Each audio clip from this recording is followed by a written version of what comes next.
ಕಸದ ರಾಶಿಯಾಗಿದ್ದ ಜಾಗವೀಗ ಸ್ವಚ್ಛತೆಯ ತಾಣ.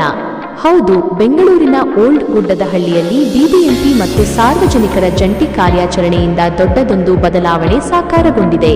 ಓಲ್ಡ್ ಗುಡ್ಡದಹಳ್ಳಿಯ ಕಾರ್ಯಸಿದ್ಧ ವೀರ ಆಂಜನೇಯ ದೇವಸ್ಥಾನದ ಬಳಿ ಇರುವ 6ನೇ ಕ್ರಾಸ್ನಲ್ಲಿ ದಿನೇ ದಿನೇ ಕಸದ ರಾಶಿ ಹೆಚ್ಚಾಗುತ್ತಲೇ ಇತ್ತು. ಈ ಕಸದ ಬ್ಲಾಕ್ ಸ್ಪಾಟ್ ವಿರುದ್ಧ ಸಲೀಂ ಅಹ್ಮದ್ ಅವರು ಸತತವಾಗಿ ದೂರು ನೀಡಿ ಬಿಬಿಎಂಪಿ ಅಧಿಕಾರಿಗಳ ಬೆನ್ನು ಬಿದ್ದಿದ್ದರು. ಇದರ ಫಲವಾಗಿ ಕೊನೆಗೂ ಬಿಬಿಎಂಪಿ ಅಧಿಕಾರಿಗಳು ಎಚ್ಚೆತ್ತುಕೊಂಡು ಜಾಗವನ್ನು ಸಂಪೂರ್ಣವಾಗಿ ಸ್ವಚ್ಛಗೊಳಿಸಿದ್ದಾರೆ. ಈ ಮಹತ್ ಕಾರ್ಯಕ್ಕೆ ಬಿಬಿಎಂಪಿ ಅಧಿಕಾರಿ ಪ್ರೇಮ್ ಕುಮಾರ್, ಬಿಬಿಎಂಪಿ ಮಾರ್ಷಲ್ ತಂಡ, ಪೊಲೀಸ್ ಇಲಾಖೆ ಹಾಗೂ ಸ್ಥಳೀಯ ನಿವಾಸಿಗಳಾದ ಶ್ರೀ ಕಪಾಲಿ ಮತ್ತು ಶ್ರೀ ವೆಂಕಟೇಶ್ ಅವರು ಸಾಥ್ ನೀಡಿದ್ದರು. ಆದರೆ ಈ ಸ್ವಚ್ಛತಾ ಅಭಿಯಾನಕ್ಕೆ ನಿಜವಾದ ಮೆರುಗು ನೀಡಿದ್ದು ತಾಹೀರ್ ಪಬ್ಲಿಕ್ ಶಾಲೆಯ ಶಿಕ್ಷಕರು ಮತ್ತು ವಿದ್ಯಾರ್ಥಿಗಳು. ವಿದ್ಯಾರ್ಥಿಗಳು ಕೇವಲ ಕಸ ಸ್ವಚ್ಛಗೊಳಿಸಲು ನೆರವಾಗಿದ್ದಷ್ಟೇ ಅಲ್ಲದೆ ಸಾರ್ವಜನಿಕರಲ್ಲಿ ಜಾಗೃತಿ ಮೂಡಿಸಲು ಅಲ್ಲಿನ ಗೋಡೆಗಳ ಮೇಲೆ ಸುಂದರವಾದ ಚಿತ್ರಗಳನ್ನು ಬಿಡಿಸಿ ನಾಗರಿಕ ಜವಾಬ್ದಾರಿಯ ಸಂದೇಶಗಳನ್ನು ಬರೆದಿದ್ದಾರೆ. ಕಸದ ಕೊಂಪೆಯಾಗಿದ್ದ ಜಾಗವನ್ನು ಈಗ ಕಣ್ಣು ಸೆಳೆಯುವ ಸುಂದರ ತಾಣವನ್ನಾಗಿ ಪರಿವರ್ತಿಸಿದ್ದಾರೆ. ಒಗ್ಗಟ್ಟು ಮತ್ತು ದೃಢ ಸಂಕಲ್ಪವಿದ್ದರೆ ಯಾವುದೇ ಕಸದ ಜಾಗವನ್ನು ಸ್ವಚ್ಛ ಮತ್ತು ಸ್ಫೂರ್ತಿದಾಯಕ ಸ್ಥಳವಾಗಿ ಬದಲಾಯಿಸಬಹುದು ಎಂಬುದನ್ನು ಈ ತಂಡ ಸಾಬೀತುಪಡಿಸಿದೆ. ತಾಹೀರ್ ಪಬ್ಲಿಕ್ ಶಾಲೆಯ ಈ ಸಾಮಾಜಿಕ ಕಳಕಳಿಗೆ ಈಗ ಎಲ್ಲೆಡೆ ಮೆಚ್ಚುಗೆ ವ್ಯಕ್ತವಾಗುತ್ತಿದೆ.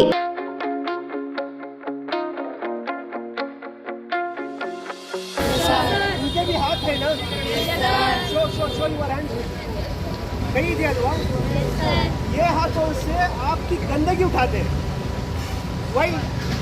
Because you have to think you are making your premises clean. ಏನು ನೋಡಲ್ಲ ಅವರು, तुम्हारी गंदगी देखते नहीं वो, उन्हें अपने हाथों से ढाकर ग्लव्स भी डाल करते, लेकिन उन्हें क्या चाह रहे हैं तुमने? They have to keep our city clean. We are our domestic helper. ನಮಗೆ ಹೆಲ್ಪ್ ಮಾಡೋರು, ನಮ್ಮ ಸೊಸೈಟಿಗೆ ಹೆಲ್ಪ್ ಮಾಡೋರು. We have to pride of them. ಎಲ್ಲರೂ ಹೆಂಗ್ ಬೇಕಾದ್ರೂ ಕಸ ಬೀಸಾಕ್ಬಿಡ್ತೀರಾ, ಬಟ್ ಆ ಥರ ಮಾಡಬಾರ್ದು. ಯಾತಿಕ್ಕಂದರೆ ಇವರು ಮ್ಯಾನೇಜರು, ನಾವು ಮ್ಯಾನೇಜರು, ನಾವು ಇಬ್ಬರು ಸೇರಿ ನಮ್ಮ ವಾತಾವರಣವನ್ನು ಕ್ಲೀನಾಗಿ ಮಡಿಕೋಬೇಕು. ಮಡಗೋಣ? You promising? ಪ್ರಾಮಿಸ್ ಮಾಡ್ತೇನೆ. ಹೆಂಗ್ ಬೇಕಾದ್ರೂ ತಿನ್ಬಿಟ್ಟು ಹಾಕ್ಬಿಡೋದಲ್ಲ, ಚಾಕ್ಲೇಟ್ ತಿಂದು ಎಲ್ಲ ರ್ಯಾಪರ್ ಹಾಕ್ಬಿಡೋದಲ್ಲ. ನೀವು ತಗೊಂಡು ಹೋಗಿ ನಿಮ್ಮ ಮನೆಯಲ್ಲಿ ಹಾಕಬೇಕು, ಇಲ್ಲಾಂದ್ರೆ ಡಸ್ಟ್ಬಿನಲ್ಲಿ ಹಾಕಬೇಕು. ವೆಟ್ ಕಸ ಬೇರೆ ಅಲ್ಲಿ ಹಾಕಬೇಕು, ಡ್ರೈ ಕಸನೂ ಬೇರೆ ಕಡೆ ಹಾಕಬೇಕು. ಅದು ಸೆಗ್ರಿಗೇಟ್ ಮಾಡಿ ಕೊಟ್ಟರೆ ಅದು ಕ್ಲೀನಾಗಿ ಅದು ಡೆಸ್ಟ್ರಾಯ್ ಆಗುತ್ತೆ. ಇನ್ನೊಂದು ಮಾತು ನಿಮಗೆ ಹೇಳ್ತೀನಿ, ಇವರು ನಿಮಗೆ ತೋರಿಸಿದ್ದೀನಿ ಇವ್ರ ಕೈ, ನೀವು ಗಾಜ್ ಪೀಸ್ ಎಲ್ಲ ತೊಗೊಬಂದ್ಬಿಟ್ಟು ಕಸದಲ್ಲಿ ಹಾಕ್ಬಿಟ್ರೆ ಅವ್ರು ಎತ್ತಿದ್ರೆ ಗಾಯ ಹಾಕಿದ್ರೆ ಏನಾಗುತ್ತೆ ಹೇಳಿ? ಗಾಯ ಆಗೇ ಆಗುತ್ತೆ. ಇದಕ್ಕೆ ನೀವು ಗ್ಲಾಸ್ ಪೀಸನ್ನು ಕವರಲ್ಲಿ ಹಾಕಿ ಇದು ಗ್ಲಾಸ್ ಅಂತ ಹೇಳ್ಬಿಟ್ಟು ಕೊಡಬೇಕು. ಆಯ್ತಾ? ಎಲ್ಲರಿಗೆ ಅರ್ಥ ಆಯ್ತು? ಓಕೆ. ಇವಾಗ ಇವ್ರಿಗೆ ಯಾರು ಸನ್ಮಾನ ಮಾಡ್ತಾರೆ?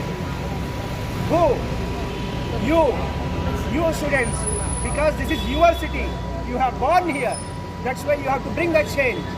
We have to see whenever the black spots is there, we have to complain for BBMP commissioner or else complain for BBMP authority to kindly clean them, and you have to bring the awareness in the people. Okay? Yes, sir.